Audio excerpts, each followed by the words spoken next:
I've decided to give the master keys to our new place to my parents. What do you mean? I want my parents to be able to come and go as they please. How can you expect me to accept that? If you can't accept it, then we might have to consider divorce. How selfish can you be? All right, I understand. Misunderstanding my agreement, my husband smiled contentedly, thinking I had complied with his wishes. However, what I had agreed to was the divorce. Upon learning this fact, my husband and mother-in-law were faced with an unexpected situation. My name is Emily. I am 36 years old and work as a freelance remote worker. My husband, Mike, and I have been married for 10 years. We have a 9-year-old son named Kevin, and the three of us live happily together. However, it wasn't all smooth sailing. In fact, it's surprising that our marriage has lasted for 10 years. The fact that we have a child is probably a significant reason why we haven't divorced. We met at a singles party where he was a successful businessman working at a popular company at the time. He was cheerful and had a stable income, and since we were close in age, I found him attractive. With his proactive approach, we gradually became closer and eventually started dating. Our relationship progressed smoothly, and after a year and a half, we decided to get married. We quickly met each other's parents and finished meeting with both families. After a successful wedding, we started our new life as a couple. We spent happy times together, and about a year later, our son was born. However, there was some trouble at that time. Being new to childbirth and parenting, I was very anxious and shared my feelings with my husband, who suddenly called his mother. Then he said, "Don't worry, my mom will support us from now on." I just wanted to talk and calm my mind with my husband. But it seemed he had already consulted with his mother-in-law, and from the next day, she started coming to our house. "Emily, don't worry because I'm here. I'll teach you all the tricks of parenting." Okay. That wasn't what I wanted. I wanted to learn and practice on my own. However, my mother-in-law interfered with my parenting every time. That's not right. To raise a child properly, you need to listen to my advice. Honestly, my mother-in-law was a troublesome person who believed her way was the only right way. She would become extremely angry if things didn't go her way. And as if it was natural, she came almost every day. That alone was a significant stress, and I had to prepare extra lunch and snacks for her visits, which also increased our expenses. Moreover, she used the kitchen and food items without asking, which was very troubling. And it appeared my husband had given her a key because she would suddenly enter our house while I was relaxing in the morning. The first time my mother-in-law used her key to enter our house without permission, my heart nearly leaped out of my chest. In the early days of our marriage, I was troubled by my mother-in-law's behavior and, of course, consulted with my husband. When I started to talk about the issue with his mother, my husband proudly said, "Isn't it reassuring to have my mom around?" Annoyed that my husband didn't understand the situation, I made it clear. "Actually, I'm quite troubled." "Huh? Your mother insists on her own opinions and doesn't listen to mine. Plus, she eats a lot at lunch, and I have to always keep snacks stocked." Hearing this, my husband became displeased. "What are you talking about? My mom is doing all this for our good. That's no way to talk about her. She raised me well, so she's not giving us wrong advice. It's only natural to entertain her since she's helping us. It's worth paying her for her help. But there's no need to pay. You're too ungrateful. You need to change your attitude. I'll tell my mom to be stricter with you." "What? No." My husband didn't understand, making the situation even more complicated. From the next day, my mother-in-law, informed by my husband, became even stricter with me. It was more than just guidance. It felt like harassment. She complained about even minor things and frequently criticized me. "You're such a clumsy daughter-in-law. I'm concerned about the future of Kevin, who inherits your genes." I wondered why I had to be subjected to such comments. Constant harsh words from my mother-in-law nearly broke my spirit. I started to think that if this continued, I might need to consider divorce. Then, my husband received a job transfer offer. "The company suggests that transferring could lead to a promotion, but you'd prefer to stay here, right?" I immediately replied that I wanted to transfer. What? If we stay here, we can also get help from mom. It's fine. I've been thinking about going back to work anyway. I see. If you say so, maybe we should transfer. My husband's transfer was a great joy for me. It must be a gift from God. Fortunately, I can work remotely, so I'm not restricted by location. That's why I can be flexible about my husband's transfer. And then we moved to another state. If you move far away, I won't be able to take care of you. My mother-in-law said that with regret, but I was delighted inside. Without her, we could live more peacefully. Then, a new day began for just the three of us. Life in a new place was more comfortable than expected. The days without my mother-in-law felt even more pleasant. I drop off my son at daycare, focus on my work at home, and manage the household. I can finish preparing dinner before picking up my son. Everything is on my own schedule, and I can spend my time freely. It was truly blissful. I could enjoy lots of fun times with my son, just the two of us. We spent enjoyable times walking in the park and shopping. By the time my husband came home, dinner was ready and we could have a happy meal together as a family. This was the family scene I had always dreamed of. Unlike the housework under my mother-in-law's supervision, now I feel happy. I sincerely wish to stay in this place forever. And maybe my wish came true when my husband unexpectedly didn't have another transfer and we could spend 6 years in this place. My son became 8 years old and recently started swimming. I was proud to see him practice hard and he looked great to me, like any parent would think. My son is growing up to be a very honest and good boy, with many friends, enjoying his school life. However, during this enjoyable school life, my husband's retransfer was decided. Moreover, the return destination was the previous branch, meaning we would be closer to my in-laws again, which made me feel a bit uneasy. Since my husband was transferring, my son and I had no choice but to follow. My son was very sad about leaving his friends, saying goodbye with tears at his farewell party. And returning near my in-laws after 6 years, we started a new life in a rented apartment for the time being. My son, being sociable, made new friends quickly, which relieved me. However, my biggest concern was the presence of my mother-in-law, and she would probably start visiting our home frequently again. While I was thinking about it, my mother-in-law came over on a holiday. Oh, it's been a while. Mom, it's been a while. I'm so happy that you all have come back. My mother-in-law was all smiles. However, I felt a heavy fog in my heart, wondering if she was happy just because her son was back or because she could bother me again. As expected, my mother-in-law started showing up frequently during weekdays. Mother-in-law, are you visiting again? Yes, is there a problem? Kevin is at school, and I'm the only one at home during this time. So, you don't need to give any guidance anymore. Oh, am I such a nuisance? That's terrible. I'll have a talk with Mike about this. It's really troublesome. When my mother-in-law visits often, it disrupts my daily schedule. I can't focus on my work, and the burden of housework increases. So, I've been showing clearly that her presence is a nuisance. Why do you come so often?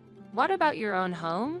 Shocked and outraged by my question, my mother-in-law replied, "That's none of your business. I'm sacrificing my time to oversee your housework, but I've said it's not necessary." What are you talking about? A daughter-in-law rebelling against her mother-in-law? Rebelling. Are you expecting submission? What a disrespectful way to speak. Have you become quite arrogant over these 6 years? You should show respect to your elders. Then, I would appreciate it if you would behave in a manner that warrants respect. Always talking back, what a troublesome daughter-in-law you are. Saying this, her face turned beet red. Can you prepare lunch quickly? Why should I have to prepare your lunch as well? What? Since I'm here, it's only natural, isn't it? You came here on your own.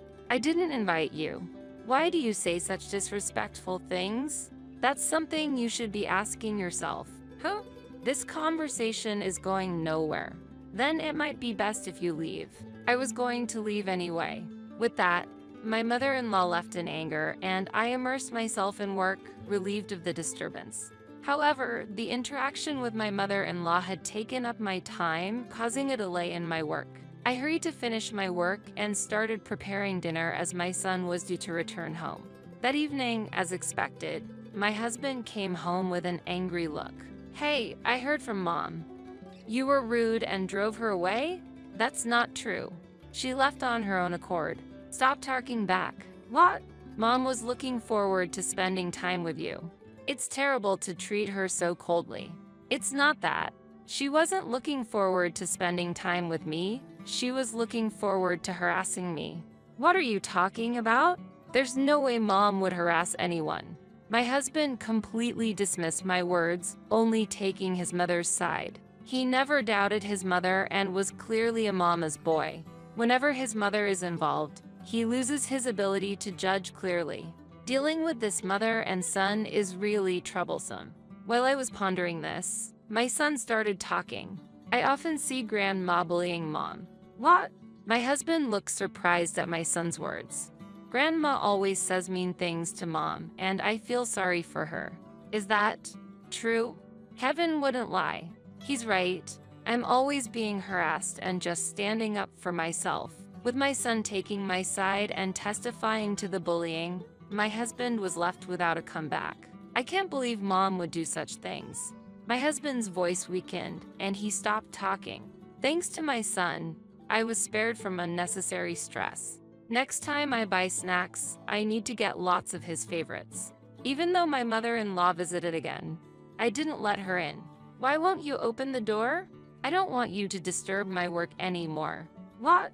"Stop joking around." After those words, she pressed the doorbell repeatedly, but I went into my office and played music loudly to drown out the sound of the doorbell. Finally, I was free from my mother-in-law's interference. Immersed in my work, I smirked to myself. Despite her multiple visits, I didn't respond, forcing her to leave. How can this be allowed? The problem is you coming over unannounced and just making yourself comfortable. Why don't you go back and clean your own house? Why are you being so terrible? Open the door now. My mother-in-law, furious, kicked the door. "Stop it, or I'll call the police." "The police? Don't say such scary things. You're the one doing something frightening. Kicking someone's front door is unthinkable. That's because you won't let me in." "Well, I don't want to let you in, that's obvious. I'm family. Even if you are, you should have some decency. As far as I'm concerned, you're a stranger. If you continue to linger, I really will call the police." "Fine, I'll leave." With that, my mother-in-law finally left. That night, as expected, my husband was furious, but after hearing the recording from the voice recorder I had prepared, he was at a loss for words. This should have made him realize the absurdity of his mother's actions. Afterwards, my mother-in-law stopped coming, probably because my husband had a talk with her. Since then, we've been able to live peacefully. With enough savings, we finally decided to buy a new house. Building our own house and living there with my family has been my long-standing wish. Now, that dream has become a reality. After consulting with a contractor and having numerous discussions, our house was finally completed. My son and I excitedly talked about our new home. However, one day, my husband suddenly made this suggestion. "I've decided to give the master keys of our house to my parents." "What do you mean?" "I think it's best for my mother and everyone to come and go freely. She seems to have reflected on her actions, and after all, it's best for the whole family to get along." "How can you expect me to accept that?" "Huh? You know what I've been through, right? And you still want to give her the master keys? That's out of the question. If you can't accept it, then we might have to consider divorce." My husband, red with anger, said this and slammed the table. How selfish can he be? The moment I saw my husband take such an attitude for the first time, my love for him cooled. "All right, I understand." Misunderstanding my agreement, my husband smiled contentedly, thinking I had complied with his wishes. "That's good. Then I'll proceed in that direction." My husband had a triumphant look on his face. However, what I had agreed to was the divorce. When my husband and mother-in-law realized this fact, they were faced with an unexpected situation. I secretly packed my belongings and sent them to my parents' house for the time being. Then, before the scheduled moving day with my husband, I had the movers come to my parents' house and transfer all the belongings to the new house. I was unpacking at the new house with my parents when I got a call from my husband. "Hey, what's going on? Why are Kevin's and your belongings not here?" "That's because we've already moved to the new house." "Huh? Wasn't the move scheduled for next week? Why are you doing things on your own?" "Because we're getting a divorce." "What? You're the one who mentioned divorce if I didn't agree, remember? You said okay to." "Yes, I agreed to the divorce." "I can't accept this. This can't be happening." The call ended there, and about 30 minutes later, I heard sounds of someone trying to open the house's door. My husband and mother-in-law had come. I left the chain lock on and cracked open the door a bit. "Why won't the key work?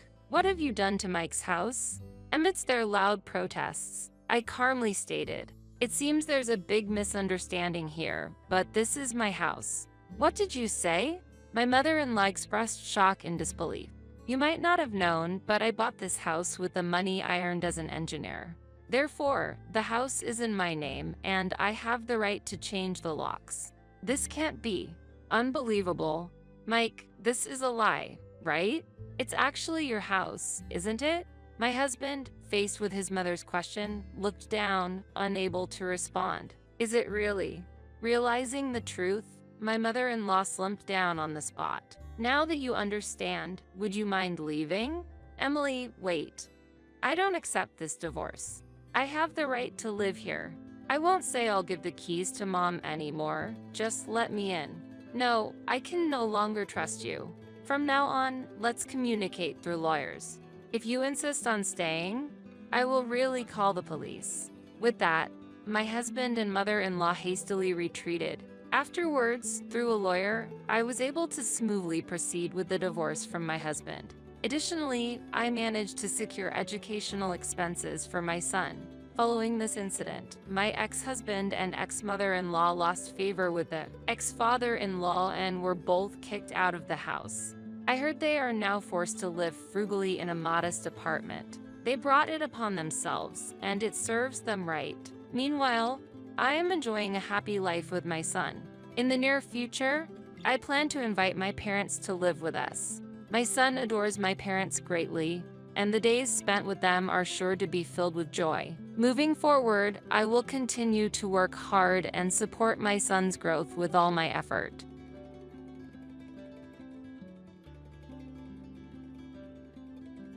"How much do you want?" "We're willing to pay, so let's settle this." The reason I panicked was because the moment I entered the hospital room, she said words I'd never expected. "Wait, what? Mia, are you serious about what you just said?" "Yes, I am."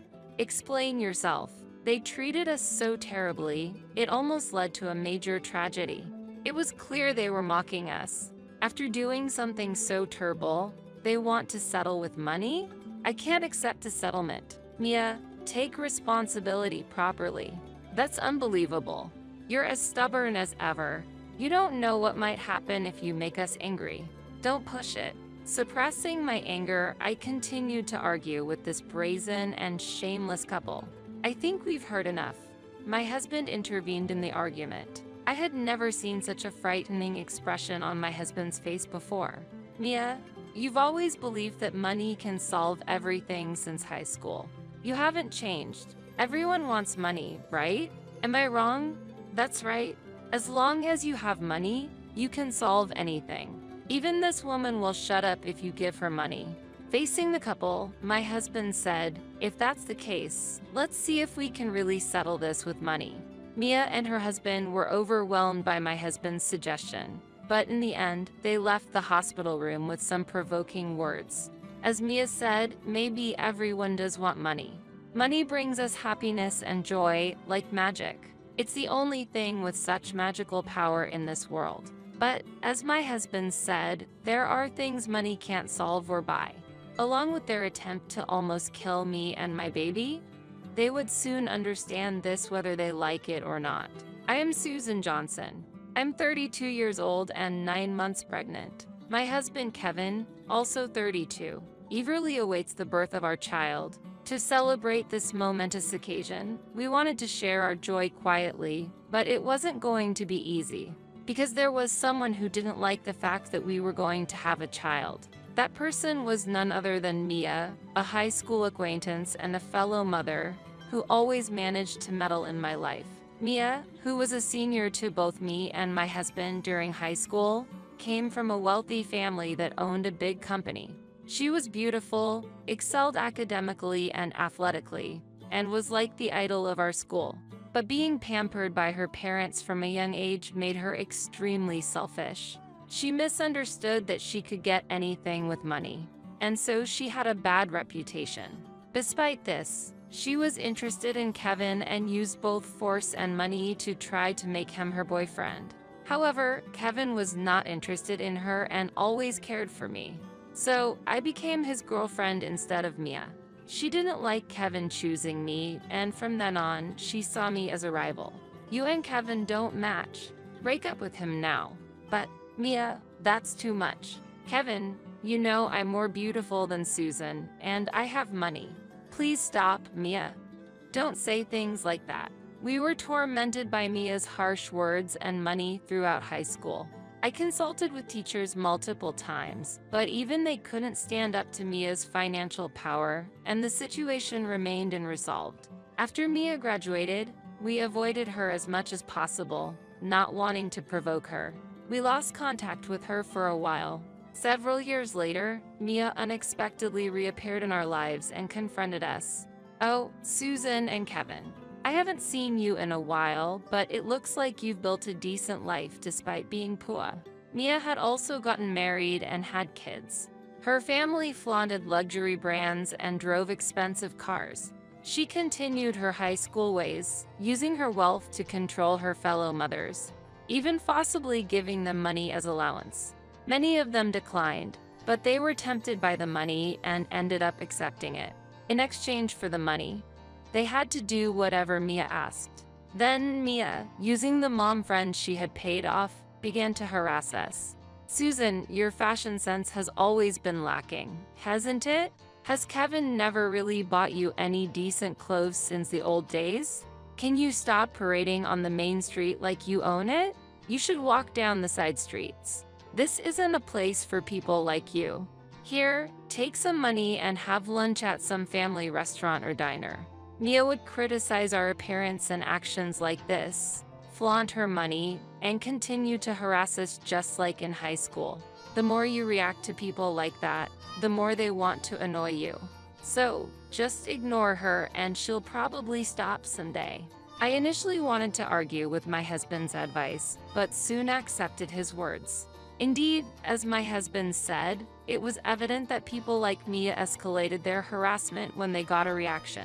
Together with my husband, we dealt with Mia's provocations with minimal interaction and ensured that her words didn't affect us. One day, I found out I was pregnant, the moment I shared the news with my husband. He was overjoyed, ready to take on his role as a father with pride and do his best for our child. Inspired by my husband's determination, I also mustered the courage to live proudly as a mother and as a person. I hoped for peaceful days without Mia's harassment. But reality was not so kind. One day, 9 months into my pregnancy, I encountered Mia while returning from shopping with my visibly swollen belly. Oh, Susan, you've gotten so fat since the last time I saw you. What have you been eating to look so embarrassing? Huh? This isn't because I've gained weight. I'm pregnant. It's natural. If you have no business with me, could you please be quiet? Apparently angered by my response, Mia stood in my way. You might have a bigger belly now, but it seems your attitude has grown too. How dare someone poor and plain like you get pregnant? You're really pushing my buttons. I don't care what you think, Mia. I just want to have my child in peace. I tried to defuse the situation, but it only angered Mia further. Excuse me, Susan? Is that how you speak to me? As I tried to walk away, Mia chased after me, attempting to grab my arm. In the ensuing commotion, her right arm struck my belly hard. The impact made me fall, and a sharp pain radiated from my abdomen. In agony, I hurriedly took out my phone from my bag and called my husband, barely managing to say, "The baby. What should I do?" before I lost consciousness. When I woke up, I realized I was in a hospital bed, feeling warm under an electric blanket with an IV drip in my arm. I heard familiar voices nearby. As I turned, I saw my close friends, Olivia and Emma, sitting beside me. "Why are you here?" "Oh, is my baby okay?" "Don't move, Susan. You need to rest." I tried to sit up but was stopped by the sharp pain in my belly. Olivia and Emma tried to help me lay down, and that's when I noticed my belly had shrunk. A nurse informed me that I had gone into premature labor shortly after losing consciousness, and they had performed an emergency C-section. The baby was in an incubator due to being premature but was thankfully healthy. My husband, sensing the urgency of my call, had rushed over. He'd been informed of what had transpired by Olivia, Emma, and the attending doctor, and was livid. At that time, following Olivia and Emma's advice to get plenty of rest, I decided to focus on my recovery so I could see the baby as soon as possible. However, the next day, an unexpected pair visited my hospital room. Mia and her husband, Matt. "Mia, how audacious of you. Just to be sure, why are you here?" Olivia and Emma stared sternly at the couple. However, the two of them approached my bed as if they didn't even see them. How audacious of them to just barge into my room without knocking, especially after what they did to me. I felt so disgusted that I couldn't help but twist my face in repulsion. Then, the rude couple suddenly threw out an unbelievable proposition. "We'll be straightforward. How much do you want?" "Excuse me? How much do you want?" "I'm offering to pay, so let's settle this." The moment they stepped into the room and uttered those unexpected words, I panicked. "Wait, what? Mia, are you serious about what you just said?" "Yes, I am." "Explain yourself." They had been so close to causing a major tragedy, and their terrible treatment of us was evident. To suggest settling all of this with money after all they did was unthinkable. "I can't accept a settlement. Mia, take responsibility properly." But instead of listening, Mia and Matt just kept hurling insults. "That's unbelievable. You're as stubborn as ever. You don't know what might happen if you make us angry. Don't push it. It's not about being stubborn. You should stop making ridiculous claims and looking down on us." "Yeah, Mia. Have you forgotten what you did to Susan? One misstep and it could have been a much bigger problem. Susan's baby was really in her belly, and you put them in danger without thinking. And now you're offering money as if that makes everything okay? Shouldn't you be grateful? Just take the settlement before you make us even angrier. Know your place. It's like you weren't taught anything by your parents." Olivia and Emma, in agreement with me, rebuked Mia and Matt, who just grew more infuriated and let loose on not just me, but also on them. As everyone forgot they were in a hospital and argued, the door of the room slowly opened with a creak. "I understand what you're trying to say, but there's no way we're going to resolve this with money." My husband spoke with a quiet but firm voice. Olivia and Emma looked at him in surprise. Mia and Matt hadn't expected him, and his unprecedented fury made them shrink back. Seeing this side of my husband was new to me, Olivia, and Emma. We were rendered speechless by his anger. My husband went up to Mia and Matt and said with a powerful tone, "Mia, you've always believed that money can solve everything since high school. You haven't changed. Everyone wants money, right? Am I wrong? Well, everyone desires money. There are things it can't buy or problems it can't solve. This incident is indeed a prime example. And no matter how much money was offered, I couldn't accept it. Both my daughter in the incubator and I are fortunately healthy and alive, but we might have been sent to the afterlife, despite it being such a grave incident." Mia seemed to have no remorse or understanding at all. The same goes for Matt, who was sitting next to her. They probably just have that kind of mindset. Thinking this way, my anger towards them grew, and I didn't want them to suggest so casually that this matter could be resolved with money. I feel the same way as Kevin. If money could resolve everything, there would be no need to involve the police or lawyers. Let me make this clear once again. You both should take responsibility. What's with you? You're more stubborn than usual today, aren't you? Aren't you all happy if you receive money? That's right. Anything can be resolved as long as you have money. You should keep quiet if you're given some. You should know your place. Weren't you taught anything by your parents? At this point, seeing Mia and Matt rudely cursing and acting as if money was the solution to all problems, I didn't even have the energy to get angry anymore. But then, my husband, pointing at Mia and Matt, said strongly, "If you believe money can settle this, why don't we put that to a test?" Huh? What do you mean? What? Mia and Matt were taken aback by my husband's insinuation, and I was equally puzzled. Yet, with mocking expressions, Mia and Matt confronted my husband. "Are you out of your mind? What are you trying to do?